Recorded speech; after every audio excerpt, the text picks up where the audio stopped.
Oke, di video kali ini kita akan bahas tentang cara mengubah rasa malas menjadi tindakan kecil yang lebih produktifnya. Nah, banyak dari kita yang pengen niat yang lebih besar melakukan sesuatu hal produktif, tetapi ujung-ujungnya malah rebahan. Malah scrolling TikTok berjam-jam nggak tahu waktu karena scrolling TikTok atau ngechat WA. Nah, jadinya itu nggak akan jadi berdampak kepada diri kita ke depannya. Jadi, bagaimana caranya kita untuk mengubah rasa malas tadi ke kegiatan kecil tapi produktif. Oke, stay tune 5 menit ke depan ya kawan. Jadi kita bedah dulu rasa malas itu ya. Rasa malas itu sebenarnya manusiawi. Itu nggak bisa dikendalikan. Hanya orang-orang hebat, ya, orang-orang pintar, orang-orang yang sukses seperti Elon Musk, ya, itu di luar nalar ya. Jadi malas itu sebenarnya manusiawi.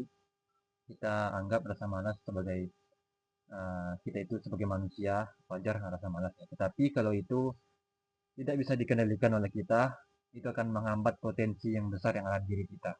Nah, banyak dari orang yang saya lihat, sebenarnya dia itu berpotensi, dia itu pandai, tetapi dia menganggap bahwa dirinya itu nggak bisa. Nah, itu sebenarnya ada di pikiran kita sendiri. Bagaimana kita memikirkan diri kita itu, bahwasanya kita itu pantas, kita itu bisa, itu lama-lama itu kita sebenarnya akan bisa ya kawan-kawan. Kalau kalian mikirnya kalian nggak bisa, ya kalian nggak sama-sama nggak akan bisa selamanya. Jadi pikiran itu cukup penting ya bagi kita mengubah mindset kita dari yang dulunya tidak bisa menjadi belajar atau bisa ya sekarang. Jadi kenapa rasa malas itu muncul? Yang pertama mungkin dari beban tugas yang terasa berat ya kan kawan. Ini lagi-lagi di pikiran ketika kita menganggap tugas itu sebuah beban, itu sama sekali kita itu tidak akan jadi bergerak. Ini cukup beban untuk kita, kita akan malas. Jadi ubah pola pikirnya kepada tugas itu adalah kewajiban, bukan beban. Kalau kalian menganggap tugas itu adalah kewajiban, itu kalian akan ngebus, kalian akan cepat mengerjainnya. Nah, daripada kalian anggap itu beban. Oke. Yang kedua adalah perfeksionis. Karena pengen hasil yang lebih bagus. Banyak orang-orang perfeksionis ini nyatanya dia tidak akan pernah memulai karena terlalu banyak mikir. Ini hasilnya bagus nggak ya? Ini dilihat orang bagus nggak ya? Waduh, ini kurang nih, kurang kurang. Nyatanya hasilnya dia itu nggak akan publish ya, nggak akan upload dia karena mementingkan perfeksionis dia dibandingkan orang lain. Nyatanya orang-orang yang luar biasa itu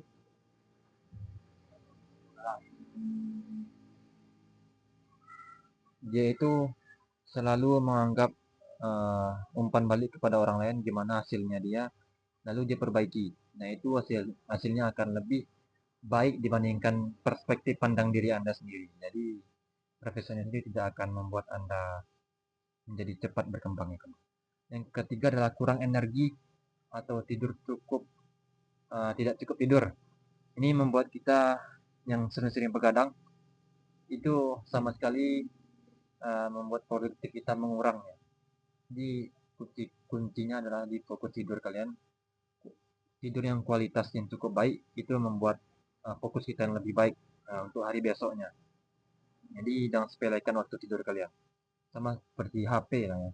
Kalau tidak ada kita yang charge itu lama-lama akan lowbat baterai HP-nya kan. Nah, jadi jangan anggap remeh tidur kalian. Mungkin yang keempat itu gangguan lingkungan seperti gangguan HP, notifikasi, media sosial. Itu kalau kalian ingin produktif, kalian hindarkan HP kalian. Jauhi dari notifikasi, itu akan membuat kita akan menjadi lebih malas. Nah, jadi ini tadi adalah pemicu rasa malas. Sekarang kita beralih ke solusinya, kawan-kawan.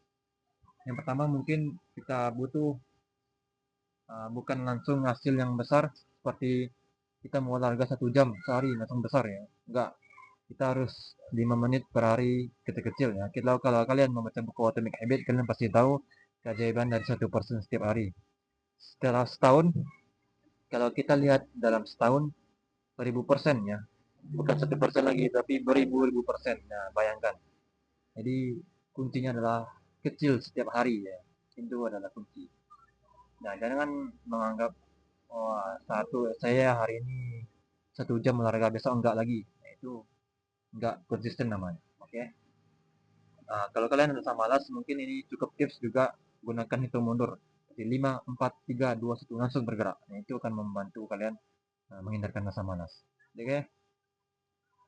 Malas itu sebenarnya bukan musuh yang harus dimusuhi, tetapi itu adalah sinyal bahwa kita itu adalah butuh pendekatan yang lebih baru. Jangan tunggu mood, bangun gerakan kecil dulu. Hasil itu akan menyusul dengan sendiri. Jangan fokus pada hasil, tetapi fokuslah kepada proses yang kita jalani. Small steps are better than no steps. Keep moving. Thank you.